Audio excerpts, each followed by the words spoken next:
Magandang gabi Pilipinas, ito ulit si Mike Padua at narito ulit tayo sa pinaka-latest update ngayong weekend ng Marso 17 hanggang 20, 2023. At ito po ang ating Tagalog version, pinaglingkod sa inyo ng Typhoon 2000 at ang Naga College Foundation Typhoon Preparedness Center. Umpisa natin ang update, ito ang latest GovSat, ngayong araw na ito ng Biyernes hanggang bukas.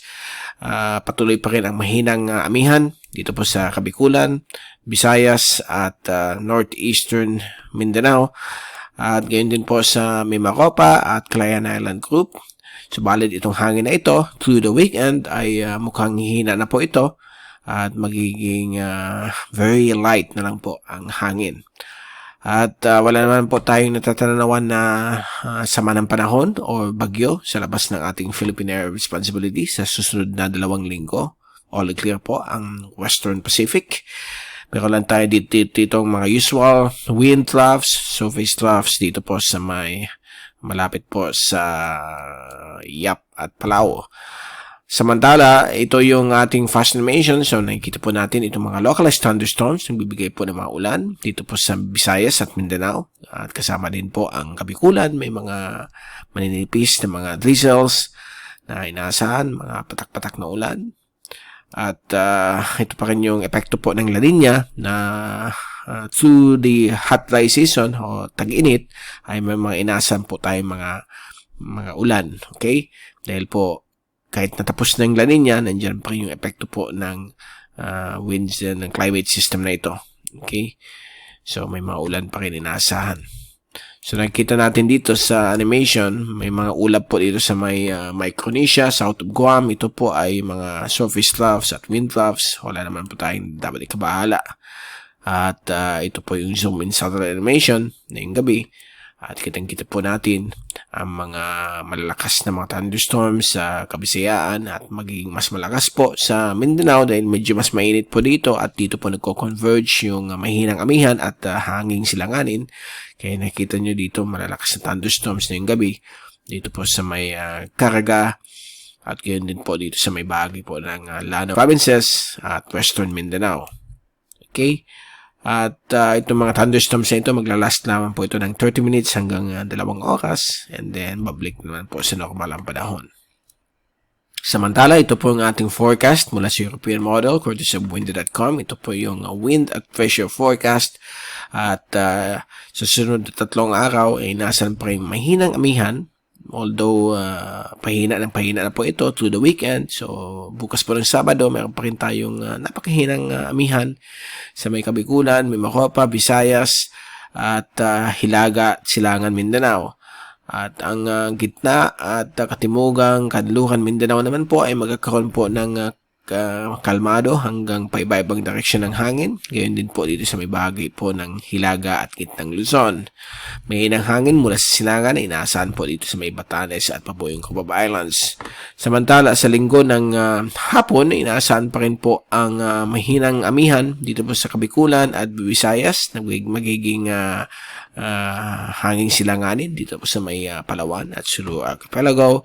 At may inang amihan din po dito sa may Silangan at Hilagang Bahagi po ng Mindanao na magiging kalmado hanggang paiba-iba po ang direksyon sa gitna, timog at kanlurang Mindanao.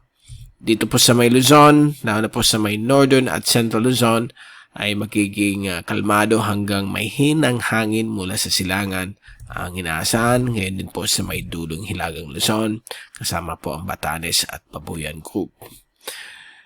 Now, pagdating ng Lunes ng hapon, inaasahan pong lalo pong hihina po ang hangin dito po sa Luzon. Kalmado hanggang paiba-iba po ang direksyon ng hangin at mahinang hangin mula sa Timog Silangan dito po sa may Batanes, Pabuyan Group.